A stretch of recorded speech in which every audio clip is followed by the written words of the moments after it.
어제 일요일인데도 기자회견에 참석해 주신 당원동 여러분께 감사의 말씀 드리겠습니다. 오늘 집회가 12시 반부터 하는 집회, 어떻게 보면 국회의 공수처법안 통과와 맞물리면서 집회의 의미가 굉장히 큰 집회다. 저희들이 하고 있는 집회가 어떻게 보면 오늘 공수처법안 2시에 상정한다고 들었는데 그거와 맞물면서 우리가 지금까지 해왔던 투쟁에 하나의 획을 긋는 그런 집회가 될 것 같습니다. 지금 많은 깨어있는 국민들은 문재인 권력이 국민을 호구로 본다, 개돼지로 본다, 이런 이야기들을 많이 하고 있습니다. 그래서 좌파 권력에 대한 분노하는 마음이 지금 하늘을 찌르는데 그 못지않게 지금 탄핵 문제에 대해서 사죄를 하지 않고 있는 자유한국당에 대한 분노도 불길처럼 일어나고 있어요. 그러니까 역사적인 문제를 제대로 정리를 하지 않으니까 정당의 지지율이 저렇게 독재하고 잘못하는 민주당은 30%대인데 20%대에서 고착화되어 있는 현실에 대해서 우리 국민들이 더 잘 알고 있는 겁니다. 황교안 체제가 그걸 정리할 수 없는 구조적인 한계점이 있을지라도 내년 총선에서 보수 우파가 승리하려면 이 탄핵 문제를 지금이라도 깨끗하게 정리하고 저희 당이 그동안에 주장한 것처럼 몇 사람, 주름한 사람이라 정리를 하고 가야지 자유민주당도 아니죠. 자유한국당도 지지율도 오르고 앞으로 우파가 승리하는 길이 열리지 저렇게 엄청난 역사적인 문제를 덮고 몇 사람 기회주의적인 정치인들이 판에 다시 짜이고 빅텐 토론, 반문전대 같은 낡아빠진 이론으로 보수를 총선으로 끌고 가려고 하니까 되지도 않고 정의의 목소리가 다 사장되는 이런 현실입니다. 그래서 저는 지금이라도 자유한국당은 탄핵에 대해서 잘못됐다는 역사적인 사죄를 하고 정리할 사람 몇 사람이다 하고 왜 보수가 앞으로 총선에서 승리해야 되는지 그런 역사적인 과제를 안고 진솔하게 대화하고 그렇게 해야 될 것 같습니다. 그러지 않으면은 엄청나게 역사적 재권을 쥐고 있는 이 문민주사파 독재 정권의 하수인이 돼서 이중대 삼중대로 전략해서 명분도 잃고 시기도 잃고 역사적인 책무를 방기하는 그런 썩은 보수 세력으로 역사에 낙이 질 겁니다. 지금 너무나 엄청난 일들이 지금 진행되니까 여러 지식인들도 이제는 뭐 여기저기 이야기를 하고 있습니다만 아직은 부족하죠. 많이 부족하고 비겁하고 그렇습니다만 이제는 민주화 시대를 넘어서 영민주화 현장, 민주화를 후퇴하는 영민주화의 시대다. 이런 이론적인 성찰도 있고 또 사회학자 중에서 정치적인 이론을 만든 젠자크 루스 같은 사람은 사회개혁론에서 그런 이야기를 했잖아요. 선거를 통해서 시민들이 선거할 때만 대접을 받고 선거만 끝나면 개돼지 취급받는 이런 현상이 대한민국에서 그대로 지금 재현이 되고 또 존 로크 같은 사회학자는 그런 말씀을 하지 않습니까?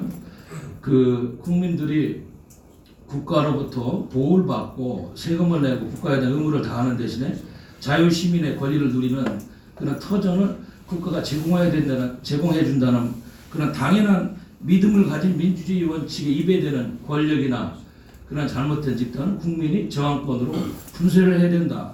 대한민국이 딱 거기에 해당되는 거예요. 정치 이론적으로 사회 이론적으로도 이미 임계점을 넘었습니다.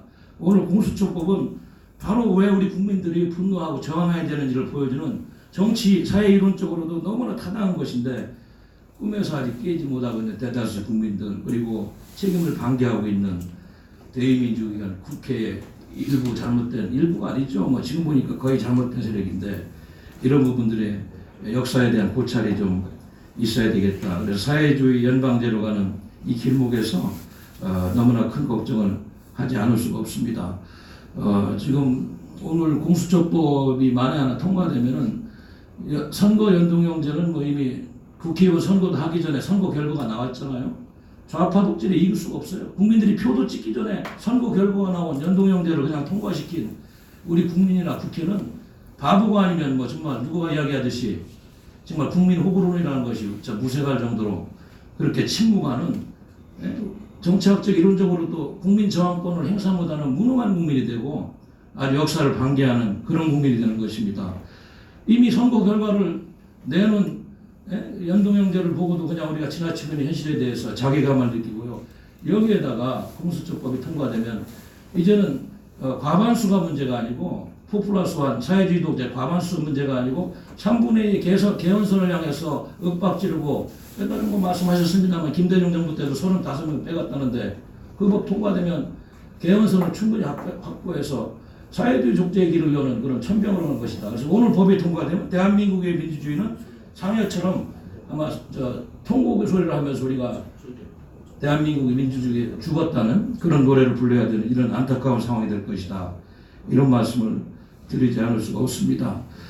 경제 문제도 그렇고 외교 문제, 안보 문제 다 지금 엉망입니다만은 정말 의회가 청와대 출장도가 돼가지고 무슨 권력의 하수인 역할이나 하고 있는 이 썩어빠진 집단을 우리 국민들이 이렇게 반기하고 있는 현실에 대해서도 참으로 개탄스러운 마음을 금할 수가 없습니다. 아무튼 지금 분단 체제로 살고 있는 우리 대한민국의 그런 특수성도 망각하고 먹고 사는 문제는 어느 정도 해결했습니다만 이렇게 정신적으로 부패한 우리 지도층이라는 사회의 모습을 보면서 대한민국의 미래는 없다는 생각을 하지 않을 수가 없어요. 정당의 역할, 정당 정치가 다 사장된 이 현실 앞에서 우리 공화당이 지금 주석 가지고 투쟁을 하고 있는데 그런 의미에서도 내년 총선은 너무 중요하고 우리 국민들이 게임 국민들이라도 나서서 떨쳐 일어나야 되는데 여기서 그냥 이렇게 넘어가면 개돼지 취급받을 수밖에 없다. 그런 말씀을 다시 한번 드리겠습니다. 하여튼 오늘 12시 반에 저희들이 항상 집회하는 국회 의사당 앞에 국민의당 옆에 무대를 틀고 집회를 시작합니다. 시작은 12시 반에 하는데 일단은 1부, 2부로 나가서 연사도 배정했습니다만 끝나는 시간은 상황을 보면서 일단 지도부 대표님하고 협의를 해서 정해야 되는 상황 같습니다. 그렇게 하고 오늘 아침 다 자수 죽겠습니다만 우리가 오늘 목소리를 좀 많이 내야 될 것 같아요. 오늘은 뭐 이렇게 집회가 있기 때문에 기자회견은 안 해야 될 것 같고요. 내일은 5시에 마지막 기자회견, 송년 기자회견은 5시에 하도록 하겠습니다. 그리고 서명부 전달식은 이제 주 연초에 다시 시간을 봐서 대표님들 일정을 보고 다시 잡아서 진행하도록 하겠습니다. 그리고 이번 토요일 날 165차 그 집회는 지난번처럼 서울역 4번 출구 남대문 앞에서 서울역을 통해 무대를 두고 그 1부 집회를 하고 12시 반에 광화문 광장에 가서 2부 집회 3부 집회는 뭐 법이 통과되면 어떨지 모르겠어요.